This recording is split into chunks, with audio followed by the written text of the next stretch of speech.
Hello, Internet! Welcome to Games That Time Forgot. It's October here. This time around, we're looking at 2007's The Darkness, developed by Starbreeze Studios, published by 2K Games in association with Top Cow Comics, based off their property. But before we start, a little bit of a caveat. Namely, everything in this game connects to everything else. The action connects to the story, connects to the setting, connects to the set design, connects to the characters. I really love that, but it's kind of hard to pick where to begin. So, as is custom here, let's start with the plot. On the night of his 21st birthday, hitman Jackie Estacado gets betrayed by the Franchetti crime family. The mad night of violence has begun when Jackie discovers that he is in possession of the darkness, and the darkness is in possession of him, a creature as old as time that thrives on madness, bloodshed, and violence.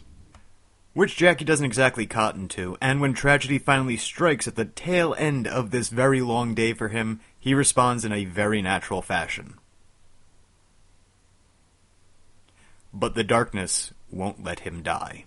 Fighting his way out of hell, Jackie is now fighting a war on two fronts, both against the Franchetti crime family and against the beast inside of him. All of this sounds terribly overwrought, but it's presented in such a way that you're not saving the world. You're trying to save yourself from your own violent tendencies, and you're fighting to save your friends from a fate that maybe they do in fact deserve. There's only 3 characters in this game who are morally binary, and when the 3 of them get together, it ends in the predictable tragedy.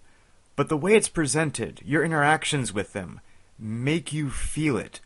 You do feel like goodness is slowly getting snuffed out of this world. Or you would at least be lucky if it was slow. Instead, it's fast, violent, and the toboggan ride to hell is always open. All of this is reinforced by the set design. New York City looms over you. Even the tunnels where you can access the darkness powers, or the apartments and houses where you're going to meet people who are trying to help you, they're warmly lit, but there's this sense of that's the only warmth they have. These small interactions, these small moments with the small people involved in them, it builds the character not only of the people who inhabit the city, but the city itself. The city doesn't care about Aunt Sarah, Jenny Romano, Jimmy the Grape, Butcher Joyce. It doesn't even care about Paulie Franchetti or Captain Eddie Schroet. This is a city locked in eternal night for gameplay's sake, with the little lights in the windows shielding them from whatever terrors might be outside their walls. And sometimes the terror goes within.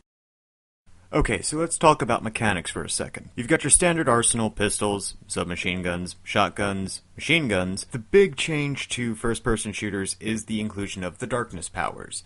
Namely, the little demon that lives inside you allows you to summon up other demons that can do your bidding or just wander around, kill things, and then pee on them. Which is nice. You also have the 2 snaky guys in the corner of your screens there, the actual manifestations of the darkness itself, which can crawl around and kill things for you, or unlock doors, or just sneak in and scope out the area. You have the demonic arm, which can move things, slash into people, impale them, carry them around like a small little trophy, and turn out the lights for you. We'll get on that in a second. The darkness guns, which are guns that use the darkness energy. Actually, they're kind of superfluous, and I didn't really use them at all in any of my playthroughs of the game. And finally, the black hole power, because yes.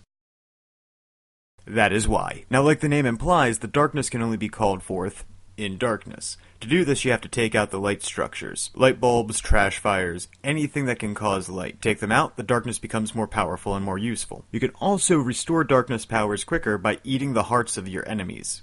This is also fun, and not in the sarcastic way I usually do that. And in the case of the World War I levels, you have to eat the hearts of your enemies, otherwise they wake back up and start shooting at you again, which is really inconvenient. I really dug it because if you don't take out the lights, you're reduced to just a guy with a gun status, as opposed to god of death and destruction and devouring hearts and other things that begin with D and are usually associated with bad things. And this added level of challenge is really kind of awesome. Even if at times you end up dying because you stood in front of a TV you forgot to shoot and or turn off. Another note I want to make is this has one of the best representations of a relationship in video games I've ever come across. Just that calm little moment of sitting together and watching TV and suddenly not knowing what to do with my hands. Really, really just well done. Starbreeze Studios, good on you. This is where I'm going to end the show for those of you who are going to play the game and don't like spoilers. The best I can say about it is this. I loved every second of this game. Even the parts that got repetitive during the load screens, I was fine with it. Simply because everything about this game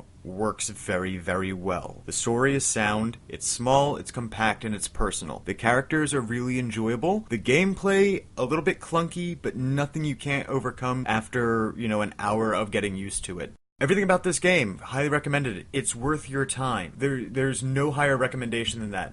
It is well worth your time. So for those of you who are signing off for Games That Time Forgot, I'm October, I still don't have a catchphrase. Have fun. For those of you who are cool with spoilers, welcome to the themes section.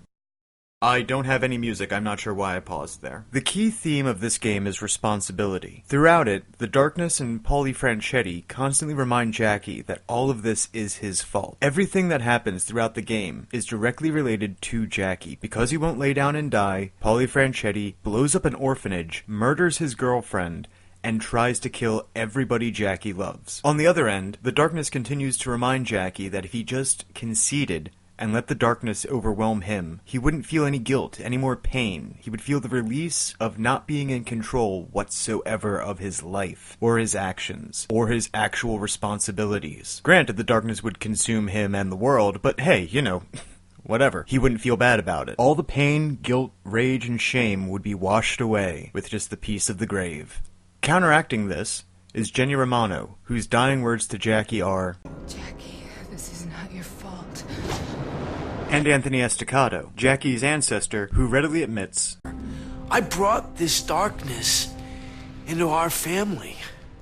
Anthony and Jenny both seem at peace when they die. They're scared, they're not sure what's next, but they accept that it's their end. Comparing this with Paulie Franchetti taking one last chance to curse out Jackie before he dies, Eddie Schroet torturing Jackie and constantly reminding him it's all Jackie's fault that this is happening to him, and the darkness constantly scheming, trying desperately to break into the world using Jackie Estacado. It's pretty clear who the saints are in this game. Adding to the idea of responsibility are characters like Butcher Joyce, who prides himself on never taking a side in an argument between warring families, or the police, or apparently anybody, and Jackie's Aunt Sarah, who mostly just sees his inability to escape New York City and the mafia lifestyle as the reason Jenny died. So what about Jackie? What about the main character?